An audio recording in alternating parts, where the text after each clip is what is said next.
네, 안녕하세요. 장효석입니다. 오늘 들고 온 주제는요. 악인이 갱생을 하여서 사람을 위해 살아간다면 그것은 악인일까요? 선인일까요? 이 주제를 들고 왔습니다. 저번에 제가 빙의물을 다룬다고 말씀을 드렸었는데 폐기물 했던 영상을 보니까 좀 별로여서 빙의물이랑 환시물도 재미없을 것 같더라고요. 그래서 오늘은 이 주제를 들고 왔습니다. 문득 이런 생각이 들었습니다. 만약 악인이었던 학교폭력 가해자나 조폭이 갱생을 하여 죽기 전까지 사람을 위해 살아간다면 그들은 과연 선인일까 악인일까 이런 생각을 말이죠.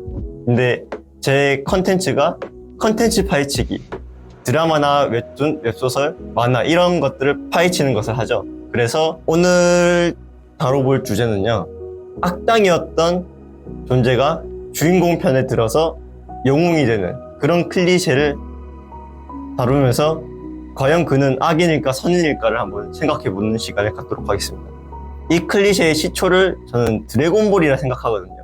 피콜로가 제트전사가 되거나 베지터가 손오공과 대립했다가 제트전사 측으로 들어오고 그런 클리셰가 만들어진 게 드래곤볼이라 생각합니다. 그래서 오늘은 피콜로랑 베지터 이 두 캐릭터를 가지고 이야기해보도록 하겠습니다. 그럼 피콜로의 작중 행적을 한번 알아보도록 하겠습니다. 피콜로는 피콜로 대마왕의 환생체거든요. 피콜로 대마왕 자체가 엄청난 악인이에요. 일단은 목적이 세계 정복입니다. 그러기 위해서 사람들을 해치거나 이런 거에 아무런 감정이 들지 않는 그런 인물입니다. 그런 인물을 손오공이 제지를 했죠. 근데 이 피콜로 대마왕은 알을 까서 환생체를 만들어낼 수 있는 그런 종족이에요. 알을 까서 피콜로가 태어났습니다. 그럼 이 피콜로의 목적은 아버지의 원수 손오공에게 복수를 하는 거랑 아버지의 목적이었던 세계 정복입니다. 그래서 뭐 조금 나이 들고 손오공이랑 만나서 피콜로 또 제지돼요. 손오공이 엄청 셉니다. 그 후 이제 드래곤볼 자체는 끝나는데 이제 이후작 드래곤볼 Z에서 그게 한 5년 후를 다룰 거예요. 그 5년 후 우주에서 날라온 손오공의 형 라데츠가 지구에 도착하게 됩니다. 근데 뭐 어떠한 이유로 피콜로랑 대립하는데 이제 손오공도 라데츠랑 대립하게 돼요. 근데 라데츠가 너무 강해서 피콜로랑 손오공이랑 같이 합세해서 공격하거든요. 근데 어찌저찌 했다가 뭐 라데츠가 쓰러져요. 근데 손오공도 같이 쓰러집니다.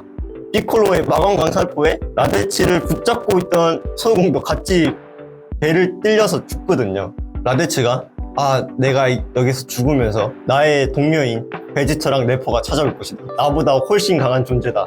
1년 후에 그들이 찾아올 것이다. 이렇게 얘기합니다. 근데 지구에는 제트전사, 야무치, 크리링, 뭐 천진반 이런 애들만 있지 손오공이 없잖아요. 그래서 피콜로가 손오공의 아들 손오반을 납치해서 훈련을 시킵니다. 왜냐?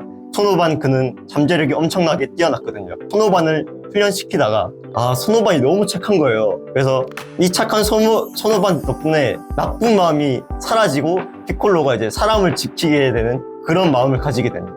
그래서 이후 베지터, 프리저, 인조인간, 셀, 마인부 편 때는 이제 너무 착해져서 사람들을 지키기 위해 싸우게 됩니다. 자, 그러면은 피콜로에 대해서 알아보았죠? 그러면은 이제 베지터에 대해 알아보도록 하겠습니다.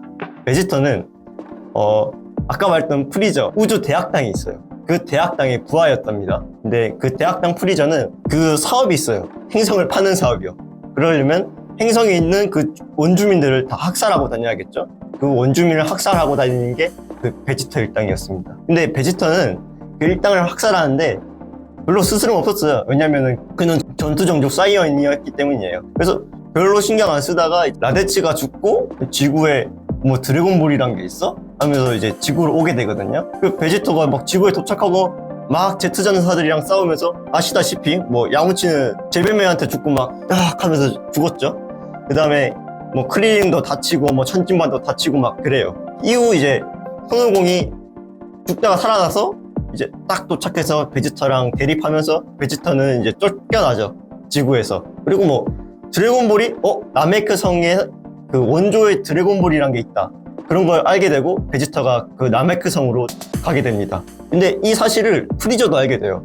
그래서 드래곤볼을 얻기 위해서 프리저랑 베지터랑 싸우다가 프리저의 데스빔에 맞고 베지터는 사망하게 됩니다. 이후 또 맨날 늦어요. 손오공은 또 맨날 늦게 도착해서 초사이언이 돼서 이제 프리저랑 싸우고 손오공이 이기면서 끝나는데 이제 베지터한테 죽은 사람이 꽤 돼요. 야무치 크리링이 죽거든요. 야무치는 이미 죽었고 그래서 크리링이 죽어서 드래곤볼에다가 프리저한테 죽은 사람들을 살려줘 하니까 프리저한테 죽은 사람 베지터도 부활하게 되겠죠. 이거 또 이제 손오공 찾아다닌다고 막 싸돌아다니다가 이제 지구에 도착해서 부르마랑 살게 되는데 부르마랑 이제 어떻게 연이 맺게 되어서 뭐 이후지만 뭐 트랭크스라는 아이를 가지게 됩니다.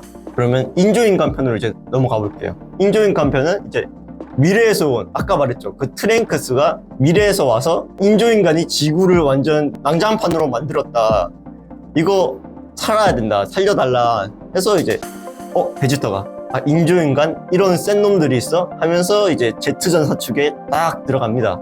이렇게 막 인조인간이랑 막 싸우고 이제 셀이라는 존재가 나오는데 이 셀한테 자신의 아들, 그 미래에서 온 자신의 아들 트랭크스가 죽게 돼요. 그래서 막 분노합니다. 내 트랭크스! 하고 막 베지터가 분노를 해요. 이때 이제 조금 갱생한 것처럼 보이죠? 왜냐면 자신의 동료였던 네퍼가 죽을 때는 뭐 약한 사이어인 존재는 필요 없다 하면서 차갑게 냉철하게 막 그렇게 말했거든요. 자기 아들 죽으니까 막 트랭크스! 하면서 막 분노해요. 그러면서 막 어찌저찌 하다가 막 셀한테 안 돼요, 어차피. 가다가 이제 초사이어인 2가 된 손오반에게 이제 죽게 됩니다. 이후 이제 마인부 편에는 이제 손오공과 싸우기 위해서 이제 마인 베지터가 되는데 이거는 어떻게 됐냐면 손오공과 싸우고 싶었는데 손오공이 셀프에서 죽어요. 죽고 이제 7년 후인가 그때쯤 손오공이 하루 정도 현실 세계로 돌아오는데 이제 마인부란 존재 때문에 마인부를 제지하기 위해 이제 싸울 수가 없었어요. 그래서 베지터는 어쩔 수 없이 마인 베지터, 마인부 쪽으로 틀었다가 마인부가 봉인이 되어 있다가 깨어나는 거거든요. 그래서 깨어나니까 손오공이 설득해서 베지터는 이제 마인부를 제지하러 갑니다. 근데 너무 세니까 마인부가 싸우다가 이제 안 되니까 이제 트랭크스한테 부르마를 4개 맡기만 하면서 동기화전을 합니다. 근데 마인부는 죽지 않습니다. 그래서 마인부가 또 지구 낭장판 시키고 결국에는 이제 우주까지 위기가 차가니까 염라대왕이 베지터를 다시 살려내서 살린 건 아닌데 어쨌든 뭐 현실 세계로 돌아오게 해서 이제 베지터랑 손오공이 마인부를 제지하고 우주를 지키는 그런 내용입니다. 그러면 피콜로랑 베지터 이 두 사람을 나눠서 봤을 때 과연 이들은 선인일까요? 저는 피콜로는 선인이라고 생각합니다.